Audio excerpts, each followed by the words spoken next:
Hello friends, welcome to my channel Anokhi Mohabbat और कुछ मोहब्बत ऐसी भी में आपका वेलकम है। फ़र्स्ट ऑफ़ ऑल मैं सॉरी बोलना चाहती हूँ। मैं कितनी भी साइलेंट तरीके से रिकॉर्ड करना चाहूँ, कहीं ना कुछ डिस्टर्बेंस हो जाता है। एंड मैं जेन्युइनली बहुत अच्छे से स्टोरी आप लोगों को डिस्क्राइब करना चाहती हूँ, बट मुझे डिस्टर्बेंस बहुत होता है। और मैंने आपको बताया है कि मैं पीजी में रहती हूँ, तो यहाँ पर बहुत इश्यूज़ होते हैं। और मैं पार्ट टाइम यूट्यूबर हूँ क्योंकि फुल टाइम मेरी डेली जॉब रहती है। तो जब भी मुझे फ्री टाइम मिलता है, मैं पूरी कोशिश यही करती हूँ कि मैं रिकॉर्ड अच्छे से करके आपको स्टोरी सुना दूँ। तो पिक्चर रिकैप ऐसा था कि सब ब्रेकफास्ट टेबल पे रहते हैं।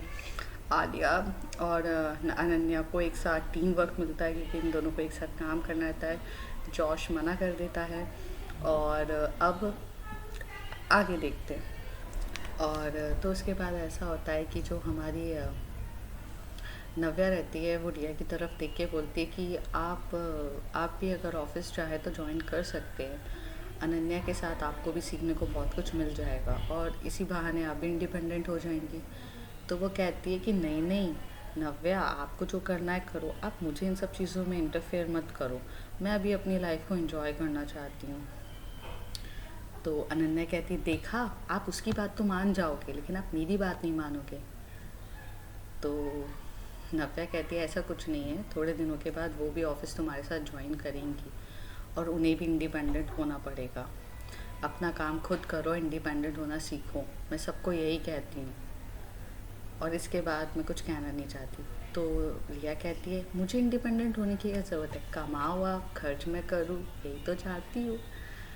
नव्या उसी तरफ देखती है, वो प्यार से बोलती है कि ऐसा भी तो हो सकता है, आप कमाओ और मैं खर्च करूँ, मुझे भी तो ये चांस मिलना चाहिए ना। गर्लफ्रेंड हो तो इसका मतलब क्या है कि ऑल टाइम आप उसे ही खर्च करवाओगी।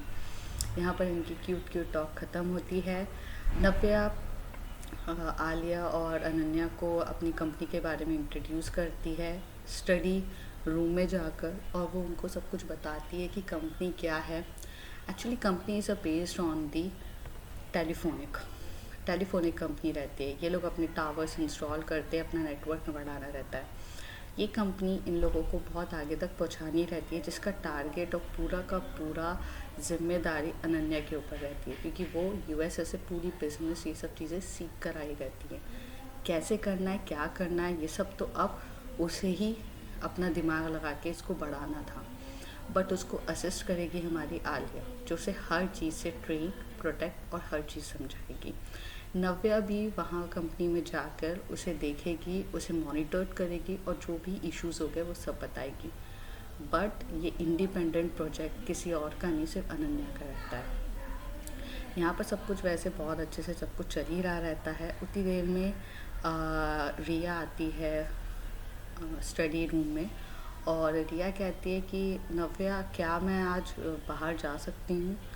तो वो कहती है कि मैंने आपको कभी मना नहीं किया है, आप जा सकते हो, आपको कहाँ जाना है। कहती है, मैं बहुत टाइम हो गया, मैं अपने फ्रेंड्स ग्रुप से नहीं मिली हूँ, मुझे नेहा से मिलना है, अंजलि से मिलना है, विक्रम से मिलना है और अपनी बाकी दोस्तों से मिलना है।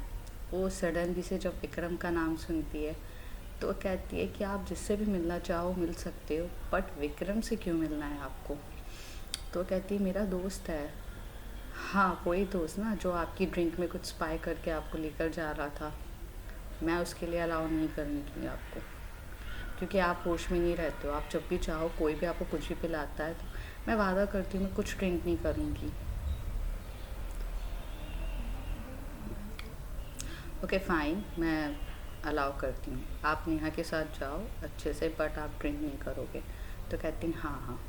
तो आपको किसी बॉडी गार्ड की ज़रूरत है। कहती नहीं नहीं, प्लीज़ मुझे इंजॉय करना है। तो वो कहती है ठीक है। वो जॉश को बोलती है कि ड्राइवर को इंस्ट्रक्शन दे दो मैम को कहाँ जाना है। तो कहती नहीं नहीं, मुझे स्कूटी से जाना है। क्या स्कूटी मिलेगी मुझे। वो उसी तरफ देखती बोलती है कि प्लीज़ कोई ड्राइवर, कोई कार नहीं चाहिए, I want to enjoy my moment please. Navya भी उसकी क्यूट क्यूट लुक को देख के इग्नोर नहीं कर पाती है। वो कहती है ठीक है, आप बाइक से जाओ। यहाँ पर जॉश बोलता है, मैम ये सेफ़ है क्या उनको अकेले भेजना। तो वो कहती है कि सेफ़ है या नहीं है पता नहीं, बट उसे इंडिपेंडेंटली लाइफ को एंजॉय करने का हक मिलना चाहिए, हम फोर्स नहीं कर सकते उसे। तो अनन्या बोलती है आप उसके लिए तो बड़ी लीनियर होती हो, मुझे करने दो। तब तब नव्या कहती है अनन्या ये पूरा बिजनेस, ये मित्तल तुम्हारा है, मेरा कुछ नहीं है इनमें से। मैं सिर्फ यहाँ पर तुम्हारे बिहाफ में संभाल रही हूँ, मुझे मेरी जिम्मेदारियों से मुक्त करो, ये सब चीज़ तुम हैंडल करो। कहते हैं आप अगर ये सब चीज़ें करके जाने की सोचे हो तो मैं कभी सीखना ही नहीं चाहती हूँ। आप हमारी फैमिली मेम्बर हो, आप नहीं जा सकते। ये मित्तल इंडस्ट्रीज़ को आप ही को चलाना है, मुझे कुछ नहीं करना है, मैं नहीं करूँगी। और वो गुस्से में वहाँ से चली जाती है। तो आलिया कहती है मैं उसे संभालती हूँ। तो नव्या कहती है कि हाँ उसे समझाओ, हर एक चीज़ बच्चों की वजह से नहीं की जाती है।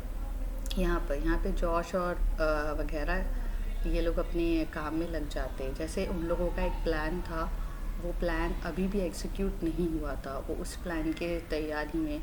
और अपने बिजनेस में भी कितना कहाँ क्या हो रहा रहता है, लॉस प्रॉफिट वो सब, क्योंकि एक तरफ इनका एक अलग प्लान रहता है तो एक तरफ उसे बिजनेस भी हैंडल करना रहता है, वो सब चीज़ों में उसमें बिजी हो जाती है।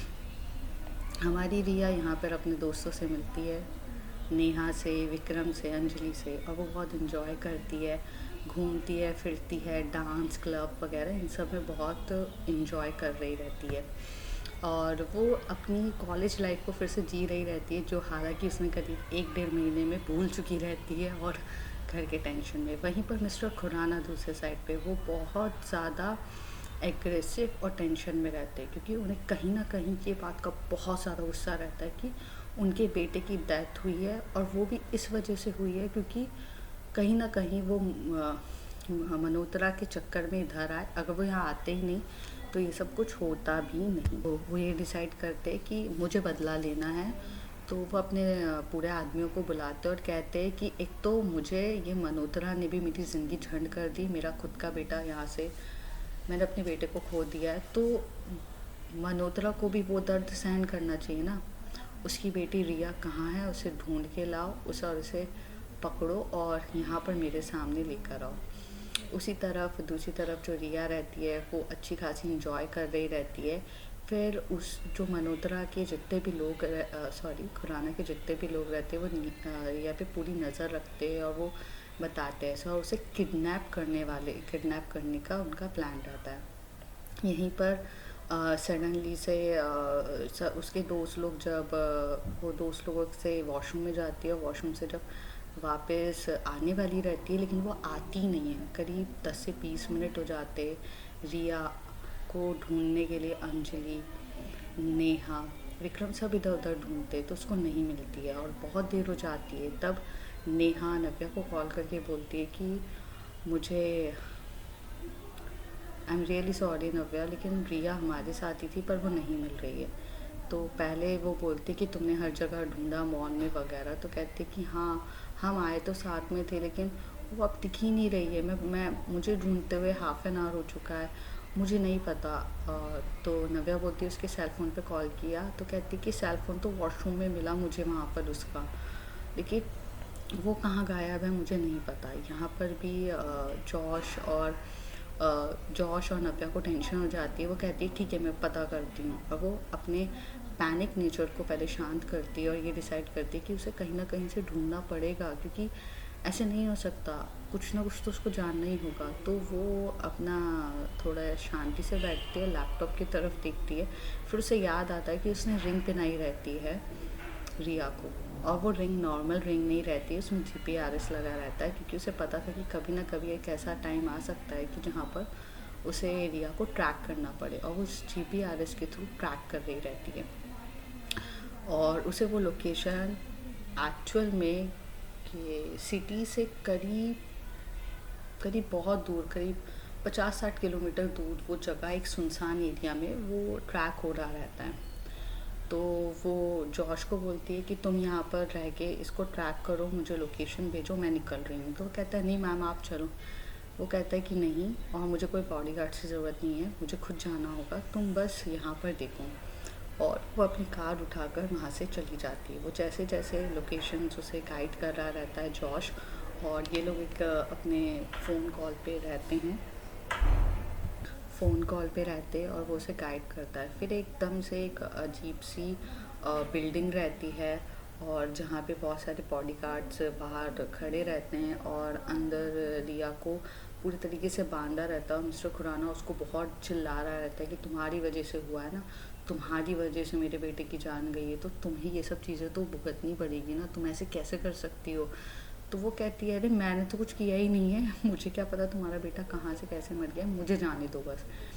लेकिन उसकी बात को तो कोई सुनता नहीं है। नव्या यहाँ से बहुत शांति से धीरे धीरे देखती है। वो जॉश को इंस्ट्रक्ट करती है कि यहाँ पे बहुत सारे बॉडीगार्ड्स हैं, तो अगर मुझे कभी किसी की ज़रूरत पड़ी तो बैकअप तैयार रखूँ। तो कहता है कि हाँ मैं बैकअप तैयार रख लेता हूँ। और वो यहाँ से छुप छुप आके कुछ बॉडीगार्ड्स को मार के अंदर घुस जाती है। जैसे ही वो अंदर घुसती है तो वो मिस्टर खुराना की तरफ देखती है और वो कहती है कि आई न्यू इट, मुझे पता ही था कि तुम्हारे ये घटिया काम तुम ही कर सकते हो। ये देख के बस अपनी गुस्सा निकालना रहता है। तो कहता है कि तुम्हारी वजह से ही हुआ ना, ओ मतलब वो लड़की तुम हो जिसके चक्कर में मेरे बेटे ने अपनी जान खो दी। तो कहती है कि मतलब, कहता है कि मुझे मेरे सूत्रों के पता चला कि उसकी जिस दिन मेरे बेटे का मर्डर हुआ था वो किसी लड़की ने किया था, वो तुम हो। तो कहती है नहीं, मैं क्यों होंगी, मैं तो ऑल टाइम आलिया के, मैं ऑल टाइम रिया के साथ ही हूँ। और ऑल टाइम वो वहाँ पर बहुत अच्छे से बोलती है मैं ऑल टाइम ऑलरेडी रिया के साथ थी, मैंने ये सब कुछ नहीं किया। और वैसे भी जो तुम्हारे बेटे के साथ हुआ वो डिज़र्व ही करता है, और अगर ऐसी चीज़ चलती रही तो फिर मुझे भी तुम्हारे बेटे के पास तुम्हें भेजना पड़ेगा। तुमने ये जो हरकत करी है ना, इसको उठाकर रो। फिर इन दोनों के बीच में ऐसी बहुत सारी बहस चलती है, हाथापाई शुरू हो जाती है। और उस हाथापाई के फाइटिंग में रिया को वो अनलॉक कर देती है क्योंकि वो कुर्सी पे टाई रहती है। वो वहाँ से उसकी रस्सी खोल के अनलॉक करती है, उसे बोलती है कि तुम यहीं खड़ी रहो, मैं इन लोगों को निपटाती हूँ। तो बहुत सारे गुंडे आते हैं, वो उसको मारती वगैरह। लेकिन खुराना कहाँ रुकने वालों में से था। खुराना को तो इतना गुस्सा जुनून चढ़ा था कि वो अपनी गन उठाकर सीधा रिया की तरफ शूट कर देता है। और ये चीज़ जैसी नव्या देखती है तो नव्या भागकर रिया को प्रोटेक्ट करने के चक्कर में उसको गोली लग जाती है। और उसको जब गोली लगती है तो उसका एक हाथ, मतलब उसके जो लेफ़्ट हैंड जो रहता है वहाँ पर दिल के पास में गोली लग जाती है, पर दिल पर नहीं लगती है, दिल के थोड़े ऊपर शोल्डर पे गोली लग जाती है। और उसका जो राइट हैंड से उसके हाथ में भी गन रहती है नव्या के, क्योंकि वो उसके बॉडीगार्ड की गन रहती है, मतलब खुराना के बॉडीगार्ड की गन वो उतने टाइम तक अपने हाथ में ले लेती है और वो डायरेक्ट शूट करती है। और जब वो शूट करती है तो वो डायरेक्ट उसके हेड पे जाके शूट होता है और हमारे मिस्टर खुराना की ऑन द स्पॉट डेथ हो जाती है। लेकिन यहाँ पर नव्या बहुत ज़्यादा इंजर्ड हो जाती है, ब्लीडिंग उसकी हाई लेवल की होने लगती है, रुकी नहीं रहती है। और उतनी देर में जॉश का फ़ोन बज रहा रहता है नव्या के मोबाइल पे। तो वो जैसे ही उसको पिकअप करती है तो रिया रोते रोते कहती है कि जॉश कुछ करो, नव्या को गोली लग गई है। और जैसे उसने बैकअप तैयार किया था वो तुरंत वहाँ पे भेज देता है और वहाँ से नव्या को लेकर हॉस्पिटल ले जाया जाता है। लेकिन उसकी इतनी हालत, वो एक्चुअली होश में नहीं रहती, वो बेहोश हो चुकी रहती है।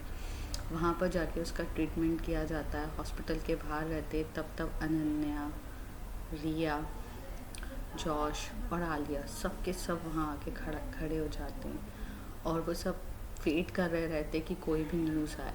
बेस्ट से बेस्ट डॉक्टर का टीम वहाँ पर लगाई जाती है और उनको बहुत अच्छे से किया जाता है। यहाँ रिया कंटिन्यूस रोए जा रही रहती है और वो रोते रोते अनन्या को कहती है नव्या ने मेरी जान बचाने के लिए किया, वो मुझसे कह रही थी कि बॉडीगार्ड लेके जाओ, सब कुछ वो समझा रही थी, लेकिन मैं तो उसकी बात कभी सुनती ही नहीं हूँ ना, ये वो। और वो अपने आप को इन सब चीज़ों के लिए ज़िम्मेदार कर ही देती। उतनी देर में आलिया भी समझाती है कि आप टेंशन मत लो, हर एक चीज़ हो जाएगी अच्छे से वगैरह। अब देखते हैं इसके आगे क्या होता है नेक्स्ट एपिसोड्स में। अब तो नव्या को गोली लगी है और कब और कैसे क्या होगा उसके बाद आगे देखते हैं। तब तक के लिए bye bye, take care. And आपको अगर स्टोरी अच्छी लगती तो like, subscribe and comment. And sorry, हालात बहुत ख़राब है, तो कोविड से बचने के लिए अपने आप को ध्यान से सेफली रहिए, ठीक है। Thank you.